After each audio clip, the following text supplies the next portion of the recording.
Hi, we're talking today about basically the letters that are available to staff and franchisees. Um, if you run the Dropbox system or whatever system we're using now, but at the time of speaking it's Dropbox, then you should get the day-to-day documents folder. Now the two main ones you use is administrative documents, which is all the letters which we're going to look at, and drafted documents, which is all the pleadings, precedents, etc. I'm not going to talk about that now. Administrative documents is basically letters. So there's three basic types. When a client asks for an explanation, there's letters about debt review, about forensic audits. There'll be one about securitization in there quite soon. Then that's from you to the client to explain things. And then letters to send to opposing attorneys. That's quite an important one.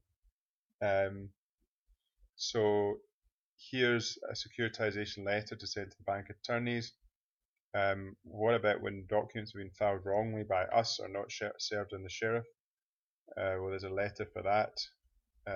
If the other side complains they haven't got time and you want to give them more time, which you often have to, then you do this. Sale and execution to say they can't execute because the matter's already pending before the SCA, if that is indeed still the case when you're listening to this. When you file a rescission and it's got to stop execution, and then the attorney says, but there's something wrong with the rescission application. Well, this is the letter that says, well, that doesn't matter. If you want to, you can come and take exception or to strike out. It doesn't mean you can execute. It doesn't mean you can sell the person's house if there is a rescission of any kind still pending. Obviously, you wouldn't send it in blue. And change that to black. And most of these things are emailed. You don't need to. You can do it two ways. You can put it on the letterhead and attach it and just say the attached letter refers or something like that in the email. If you do save it as a PDF. When the people don't want to accept delivery of our documents by email, here's a letter. This is a very rough one. You would have to take out the yellow and the red. So some of these letters are more rough than others. They'll all work to some degree. Or at least they'll communicate what we want to communicate, which we can then use in court later. None of these letters say without prejudice. When a letter says without prejudice, it means we won't use it in court later. It's because we're trying to settle. But these are not that type of letter. Here's one in the letterhead. That's a bit better. Banking law advisor, it would now often be the debtor's defence letterhead.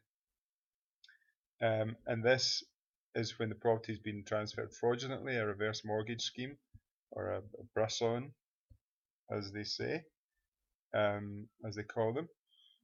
And that's to say to the attorneys, the sheriffs, etc., they can't transfer, they can't execute because this was a fraudulent scheme.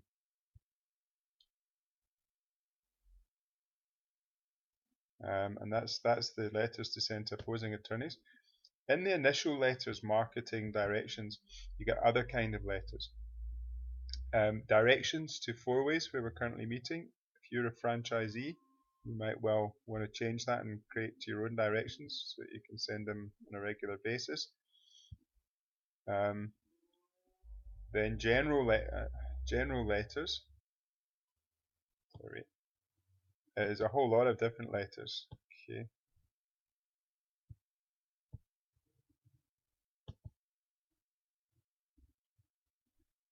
Letters to people that come from New Era, so they've written to us, then we write back to them saying do they want an appointment, etc.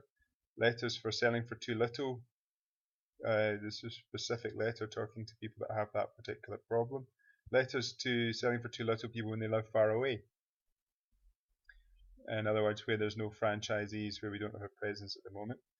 Letter to send to people when they miss payments, help them catch up, make an arrangement. Our payment terms, so people say what are your payment terms, how much do you charge, etc. Then you send them this one. Although it's always better to get people to come in for a free interview and then we discuss it then. But if they're far away or whatever, or they need to start today, and they don't have time to come in, then you can send that in. And when people ask to do has to do it for free. We don't usually do things free, we cheap but not free. Bank details for the attorney.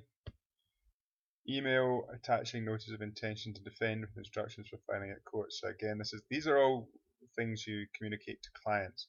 So if they are going to file it at court, this is an explanation of how to do that in the letter to send to them. These letters evolve with time.